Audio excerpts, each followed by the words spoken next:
Lentement et sûrement, les machines poursuivent leurs travaux de nettoyage et de terrassement. Le chantier d'élargissement et de modernisation de la RN2, axe rond-point de la jeunesse, voie de contournement, avance. Derrière nous, ce que vous voyez tout de suite comme ça, c'est du terrassement, c'est une partie du terrassement. Donc nous, on appelle terrassement tout ce qui est mouvement de terre, tout ce qu'on enlève et tout ce qu'on ramène pour consolider la voie. Sur le chantier, il est prévu la réalisation de 3 files de caniveaux. La première, destinée au drainage d'eau de la chaussée, a déjà débuté. Les caniveaux qui sont en cours d'exécution, certaines personnes pourraient se poser la question pourquoi il n'est pas tout droit.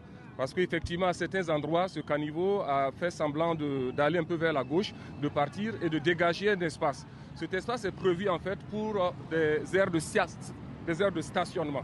Voilà, ce sont des aires de stationnement qui sont aménagées dans le cadre de cette route. Vu que c'est une route nationale, elle est importante, elle sera empruntée par des véhicules légers, des poids lourds, des bus pour les transports de personnel. Donc ces aires de stationnement sont prévues pour des arrêts d'urgence, des arrêts vraiment pour stationner, pour déposer les gens et pour reprendre.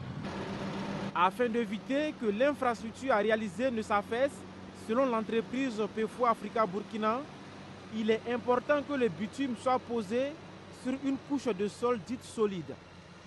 Et dans la recherche de cette couche, l'entreprise est souvent obligée de creuser jusqu'à 1,50 m de profondeur par endroit. Vous voyez l'état du matériau. Si on n'arrive pas à enlever ce matériau, si on met n'importe quel matériau, quelle que soit l'épaisseur, on risque d'avoir des problèmes.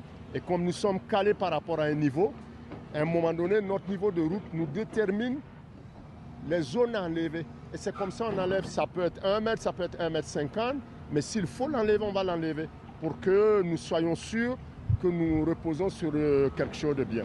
Voilà. Ce qui ralentit actuellement les travaux sur ce chantier, selon les responsables, ce sont les activités de déplacement des réseaux de télécommunications et d'eau courante, toujours en cours. Vous avez également les réseaux électriques, les réseaux de la Sonabel. Donc tous ces travaux sont actuellement engagés, mais ne sont pas encore achevés. Et tant qu'elles ne sont pas achevées, les emprises ne sont pas totalement libérées. Donc on travaille en tenant compte des emprises qui sont pour l'instant disponibles. Le trafic des usagers à proximité du chantier joue également sur le bon déroulement des travaux, indique PEFO Africa Burkina. Et malheureusement, on n'a pas de voie assez large pour maintenir un trafic sur une déviation. Donc avec les différentes équipes, il a été décidé de maintenir la circulation sur la route existante, sur la chaussée existante et travailler sur les accotements. Le travail n'est pas simple parce qu'il y a les usagers qui ne respectent pas toujours les consignes, mais on essaie de faire au mieux et pour ne pas lésigner sur les moyens afin de garantir la sécurité et des agents qui travaillent et aussi des usagers de la route. Dans le projet d'aménagement de ce tronçon de près de 16 km, il est également prévu une voie exclusivement dédiée aux bus de la Sotraco. L'objectif est d'améliorer la fluidité du trafic et promouvoir un développement urbain harmonieux.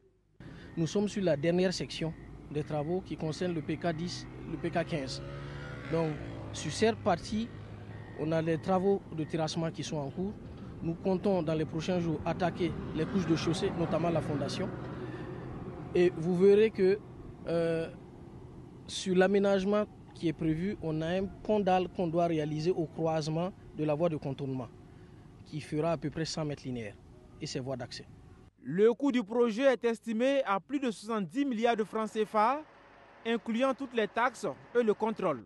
Avant de réaliser les études, les travaux sur le terrain, pour chaque section, l'entreprise soumet un dossier d'exécution que nous analysons et dont nous jugeons la conformité avant de lui permettre d'intervenir sur le terrain. Et même quand elle intervient sur le terrain également, nos équipes sont aussi à pied d'œuvre pour en tout cas se rassurer de la conformité de ce qui est fait, la conformité de la qualité des matériaux, la conformité de la qualité de mise en œuvre des matériaux, la conformité même du respect des règles de conception, que ce soit les conceptions géométriques, conceptions structurelles et tout ça, des travaux qui sont en train d'être réalisés. Les travaux sont prévus s'exécuter sur une période de 36 mois hors saison des pluies.